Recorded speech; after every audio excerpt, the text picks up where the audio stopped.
सीधे आपको लेकर चलेंगे। हमारे साथ हमारी सहयोगी निधि इस वक्त मौजूद है। निधि, चुनावी साल बिहार के लिए और ऐसे में अब नया सियासी मुद्दा बाबा बागेश्वर बनकर उभर रहे हैं। बिल्कुल, देखिए जिस तरीके से चुनावी साल में बाबा बागेश्वर ने एंट्री ली है और ये जो बयान है इस पर जाहिर है बवाल मचा हुआ है। हमने सुनाया कि किस तरह आरजेडी रोहिणी आचार्य कह रही हैं कि चोलाधारी बाबाओं का पहले भी विखंडन किया है लालू प्रसाद यादव ने। दूसरी तरफ बीजेपी की तरफ से अभी ये बयान आया है जिसमें बीजेपी कह रही है कि वो क्या समझेंगे जिन्हें सनातन धर्म का मतलब ही नहीं पता है।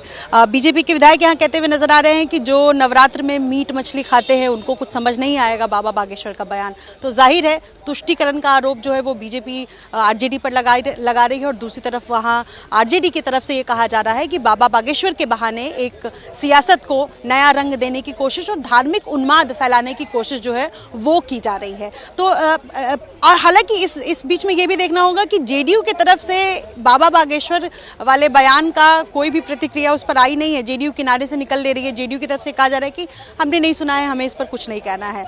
तो जेडीयू इस दोनों तरफ जो है वो खुद को बीच बचाव करने की कोशिश कर रही है, बीच में रखने की कोशिश कर रही है। हालांकि बीजेपी और आरजेडी आमने सामने हैं और इस तरीके की बयानबाजी बिहार में अब शुरू हो गई है बाबा बागेश्वर के बयान के बाद। जी आप रहिए मेरे साथ निधि, में लौटूंगी आपके पास। देखिए, बिहार में बाबा बागेश्वर की एंट्री ने सियासी हलचल मचा दी है। आरजेडी ने बाबा के आगमन का विरोध किया जबकि बीजेपी ने उनका जबरदस्त समर्थन किया है। जेडीयू ने हिंदू राष्ट्र के मुद्दे से किनारा कर लिया है। इसके बाद बिहार के बांका में बाबा बागेश्वर ने हिंदुओं को एकजुट करने का आह्वान किया है। तो बिहार के बांका में धीरेन्द्र शास्त्री का बयान, हिंदू राष्ट्र बनाने का प्रण लेने की बात कही है। बाबा बागेश्वर ने फिर कही हिंदू राष्ट्र की बात। बागेश्वर धाम के पीठाधीश्वर पंडित धीरेन्द्र शास्त्री हिंदू राष्ट्र की बात भी कर रहे हैं बिहार में, जिससे जेडीयू किनारा कर रही है। सुनिए। कोई सनातन का विरोध करेगा तो जवाब कौन कौन देगा? हिंदुओं का विरोध करेगा तो जवाब कौन कौन देगा? अगर कोई मंदिरों का विरोध करेगा तो जवाब कौन कौन देगा? भारत को हिंदू राष्ट्र बनाने का प्रण कौन कौन लेगा? तो भैया, एक दीवार को आज मिटा डालो, जात पात की दीवार को मिटाकर भेदभाव की दीवार को मिटा दो। मंदिरों के बाहर लिखा है जूते चप्पल बाहर उतार कर आइए। हम चाहते हैं मंदिरों के बाहर लिखा हुआ मिले कि जात पात बाहर छोड़ करके आइए। सीधे आपको लेकर चलते हैं। निधि इस वक्त हमारे साथ मौजूद है। निधि, ये बयान हम सुना रहे थे बाबा बागेश्वर का, और ऐसे में विपक्ष की परेशानी क्या इन्हीं बयानों के जरिए समझी जा सकती है? जिस तरीके से बिहार की चुनावी राजनीति की हकीकत वो जातिगत समीकरण है जिसके जरिए सभी अपनी सियासत चमकाने की फिराक में रहते हैं, और उसी जातियों की भेद को मिटा डालो, ये आह्वान बाबा बागेश्वर कर रहे हैं और हिंदुत्व की डोर को मजबूत करते हुए सुनाई दिखाई पड़ रहे हैं बिहार में। निधि,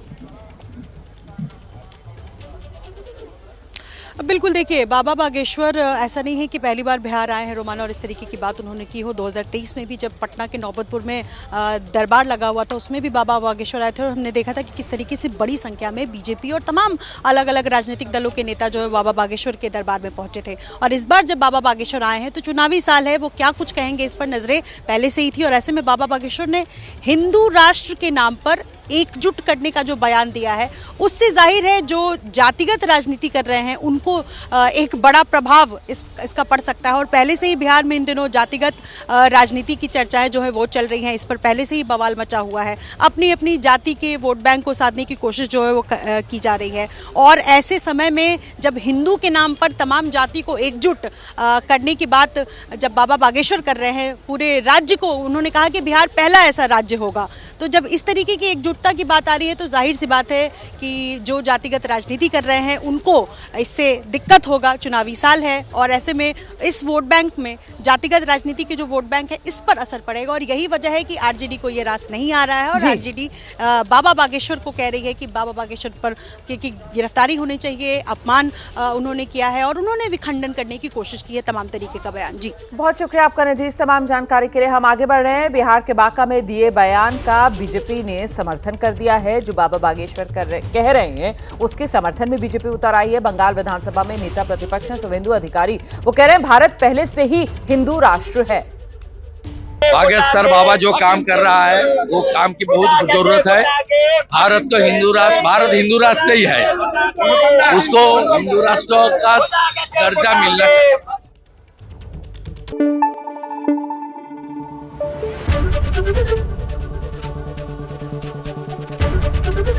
एबीपी न्यूज आपको रखे आगे।